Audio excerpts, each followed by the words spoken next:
Ce dont j'aurais aimé vous parler aujourd'hui, c'est de la manière dont la géopolitique en Afrique est en train de changer fondamentalement.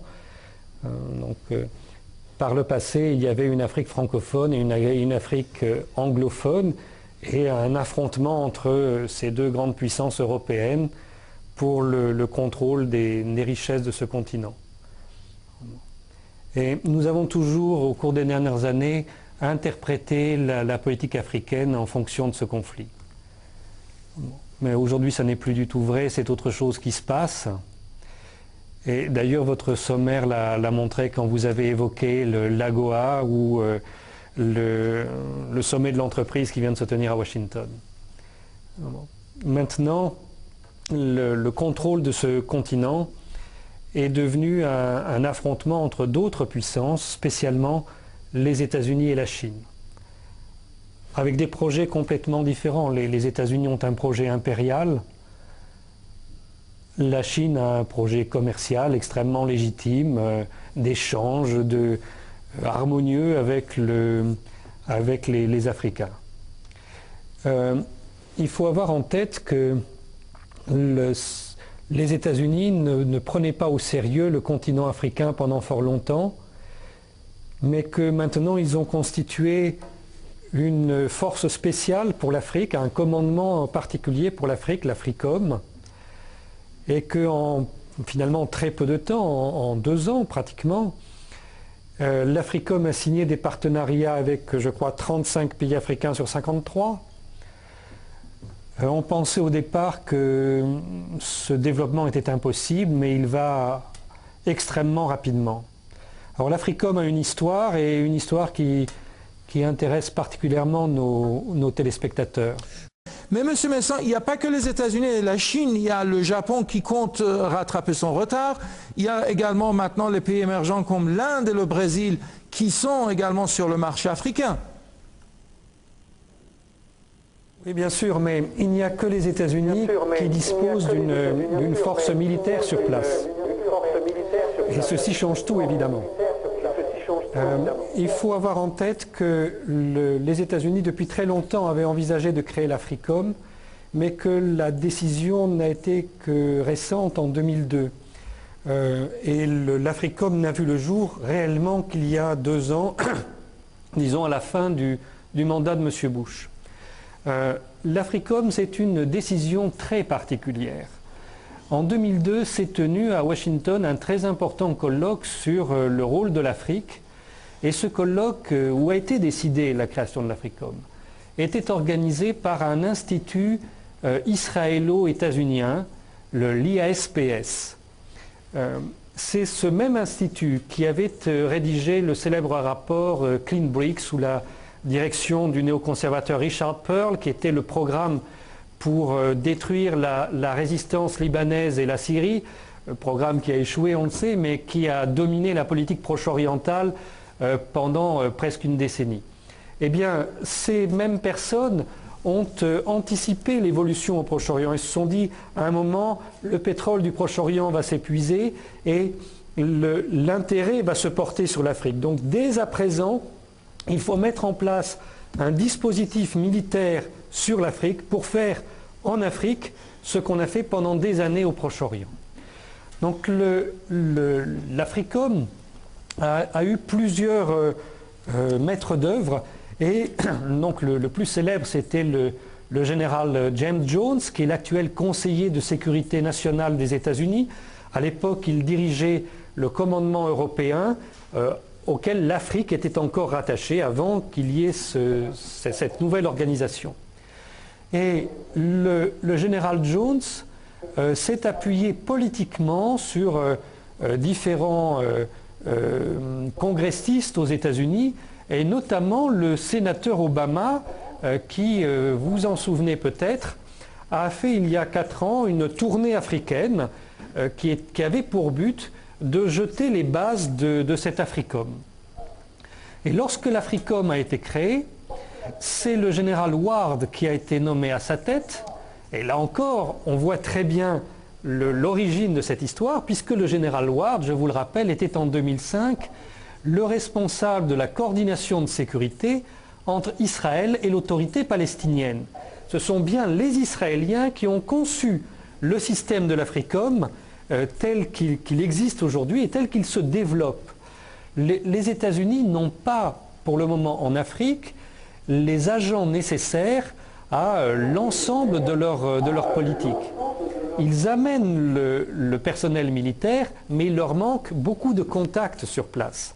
Donc ils s'appuient pour ces contacts sur les agents israéliens, principalement sur les anciens membres de l'armée du Sud-Liban, donc les collaborateurs des Israéliens pendant l'occupation du Liban. Ces gens se sont enfuis du Liban lorsque Ehud Barak a retiré les forces israéliennes devant la pression de la résistance libanaise. Et on les a placés à différents postes à responsabilité en Afrique où ils servent maintenant d'interface entre les intérêts des États-Unis et la politique intérieure africaine.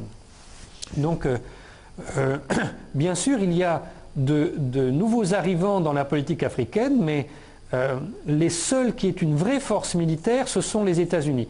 La France a encore, je crois, 17 000 hommes en Afrique, mais on voit que le contingent français ne cesse de se réduire et l'état des finances de la France est tellement mauvais que, de toute manière, cette réduction va se poursuivre. On annonce, non pas la fermeture, mais enfin la réduction des principales bases françaises en Afrique.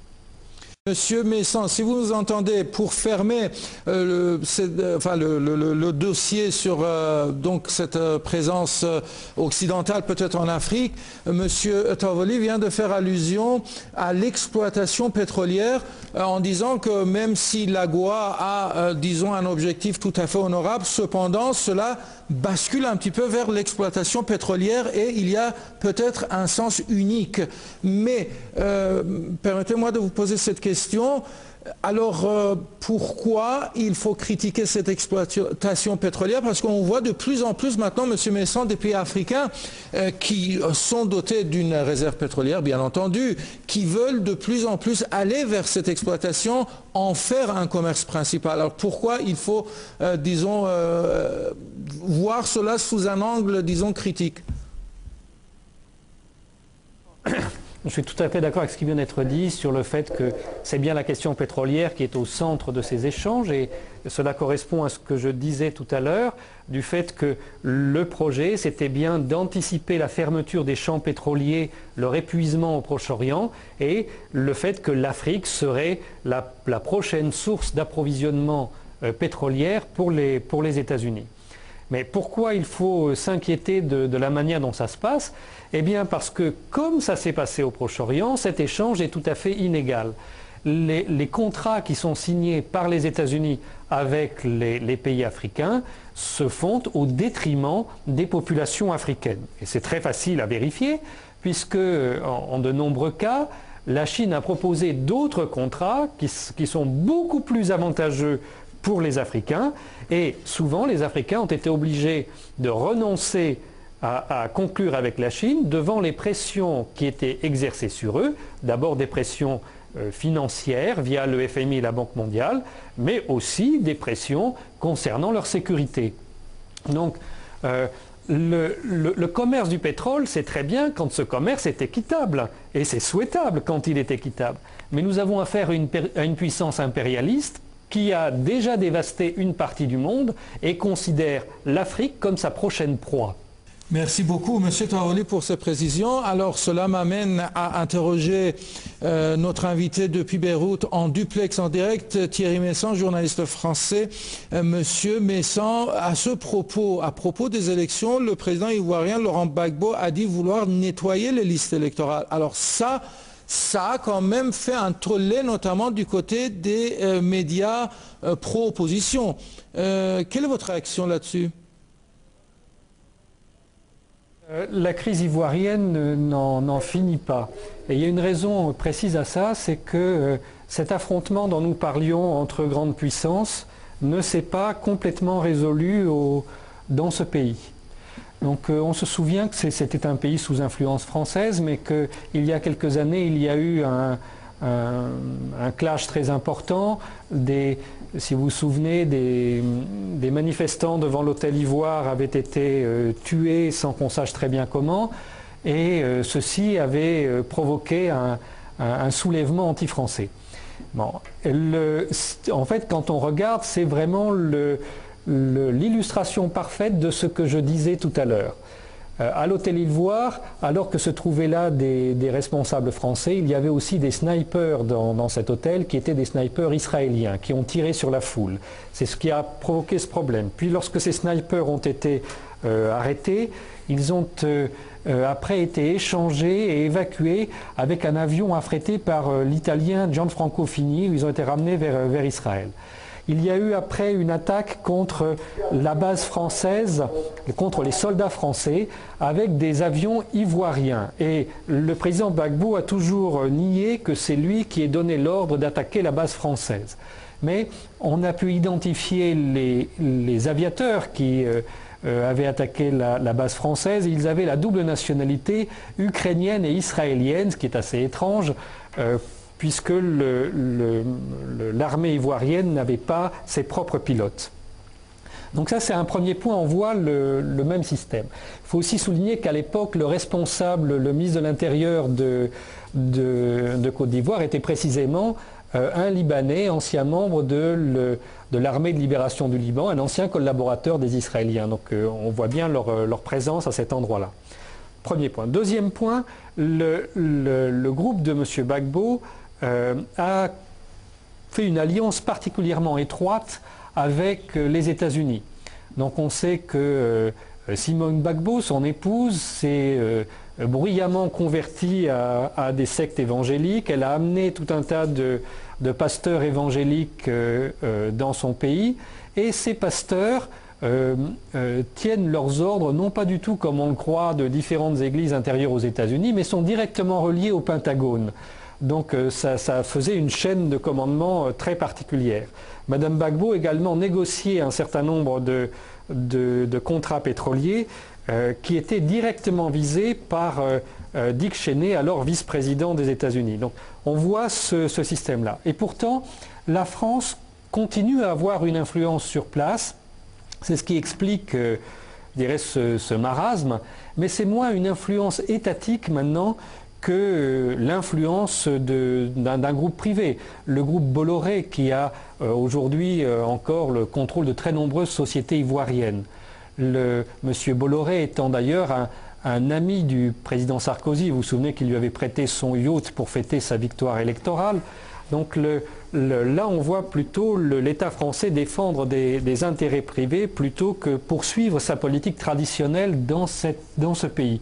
Et je pense que c'est cette confusion complète du rôle des acteurs qui fait qu'aucune solution ne fonctionne. On en a expérimenté un grand nombre successivement, et puis tout est toujours remis en cause. Votre commentateur parlait de la politique un pas en avant, un pas en arrière de M. Gbagbo. C'est simplement une politique pour faire monter les enchères et trouver le maximum d'intérêt personnel dans cette affaire. Évidemment, il ne défend pas vraiment son pays.